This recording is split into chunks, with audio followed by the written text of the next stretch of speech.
Hello everyone, আসসালামু আলাইকুম। সবাই কেমন আছেন? আশা করি সবাই অনেক অনেক ভালো আছেন। সিলেটি কিচেনে নতুন আরেকটি ভিডিও দেখার জন্য সবাইকে জানাই ওয়েলকাম।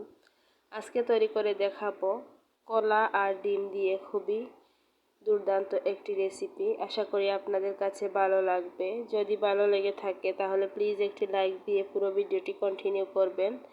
আর যদি আমার ভিডিওটি আপনাদের কাছে একটু হলেও ভালো লেগে থাকে তাহলে প্লিজ চ্যানেলটি সাবস্ক্রাইব করে রাখবেন। আর যারা আমার চ্যানেলটিকে অলরেডি সাবস্ক্রাইব করেছেন তাদেরকে জানাই অসংখ্য ধন্যবাদ। তো চলুন মূল রেসিপিতে যাওয়া যাক। এখানে আমি ছোট সাইজের 4টি কলা নিয়েছি। বড় হলে আপনারা 2টি বা 3টি এখানে অ্যাড করতে পারেন। আর নিয়েছি একটা ডিম। আপনারা চাইলে ডিমের পরিমাণটাও বাড়িয়ে নিতে পারেন। যদি বেশি নাস্তাটি বানান তাহলে ডিমের পরিমাণ বাড়িয়ে নেবেন। আমি এখানে অল্প কয়টি নাস্তা বানাবো, এজন্য একটি ডিম দিয়ে দিলাম।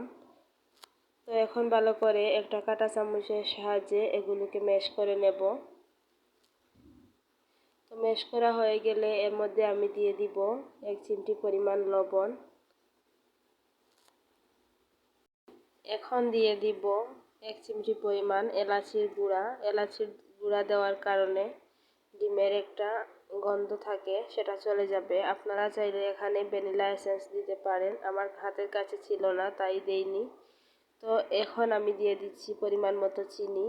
এখানে আমি চিনি দিয়ে দিলাম পরিমাণ মতো। আপনারা আপনাদের পরিমাণ মতো বুঝে দিয়ে দিবেন, কারণ কলাতে একটু মিষ্টি থাকে।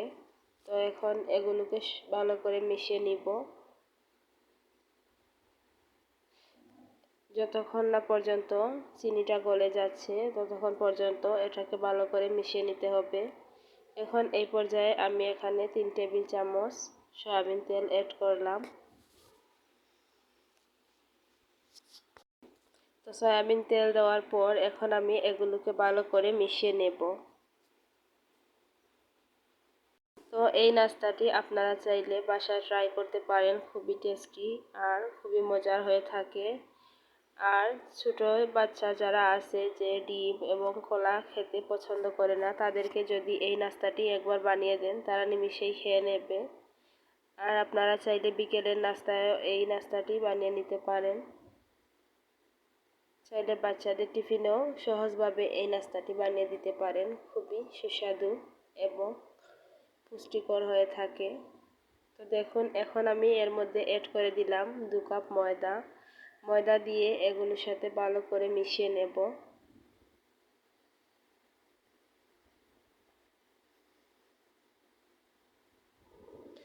ভালো করে মেশাতে হবে। এখানে কিন্তু আমি কোনো রকম পানি অ্যাড করব না।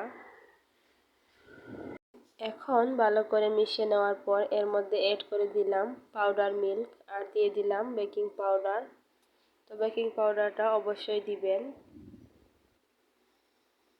তো ভালো করে মিশিয়ে নেব আর কিছুক্ষণ এটাকে আমি রেস্টে রেখে দেব 10-15 মিনিটের মতো।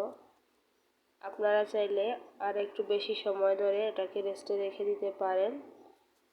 তো এখন আমি একটা প্যানে তেল গরম করে নিলাম। নিয়ে চামচের সাহায্যে অল্প অল্প করে ব্যাটার দিয়ে দিচ্ছি। আপনারা চাইলে এটা হাত দিয়েও দিতে পারেন অথবা চামচের সাহায্যেও দিতে পারেন। তো একটা একটা করে আমি সবগুলা নাস্তা ভেজে নেব।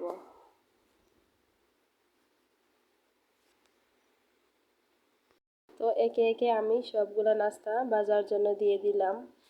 আর বাসায় যদি মেহমান আসে আর আপনারা এই নাস্তাটি বানিয়ে একবার দেন, মেহমান খেয়ে বুঝতেই পারবে না আপনি এটা কলা আর ডিম দিয়ে বানিয়েছেন। এতটাই টেস্টি হয়ে থাকে।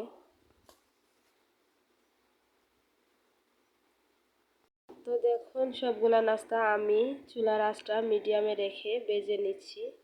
অবশ্যই চুলার আঁচ মিডিয়ামে রেখে এই নাস্তাগুলো ভেজে নিতে হবে, না হলে নিচে থেকে পুড়ে যাবে নাস্তাগুলা।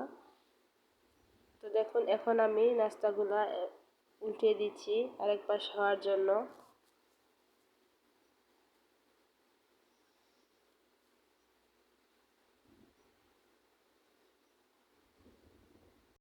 তো নাস্তাগুলো আমার ভাজা হয়ে গেছে আর এখন আমি নামিয়ে একটা প্লেটে নিয়ে নিলাম। দেখুন নাস্তার কালারটা কতটা সুন্দর এসেছে আর খেতেও কিন্তু খুবই টেস্টি ছিল।